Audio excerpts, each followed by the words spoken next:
So ato na yung paminaw no ang ato ang mensahe ni Father Siano. Mahuna-huna na kita sa atong kaugalingon, patay kita. Sa ato mga politicians, sa grupos mga Marcos, mga Duterte, o sa mga Pinklawan, kinsa sa tanaw ninyo nga dunag yoy kanibang pangandoy nga moantos, moalagad o magpakamatay para sa atong nasod.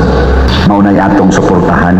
Pero kanang gasigilag pangilkil sa atong nasod, sige panguhaan ang atong mga buhis para sa ilang kaugalingon, siging panaot anang ilang kaatbang sa politika, ipa-impeach yun, ipa-priso yun, kanang klasihas mga tao, din nato na suportahan. Kaya nga naman, mga yawan o na nagsunod na sa tambag sa dautan. Kaya kaning dautan mo tambag na, kuhaa ang tanan nimong kaaway, papasa ang tanan nimong kaaway. Ana gina. Duterte yapon ko. God bless.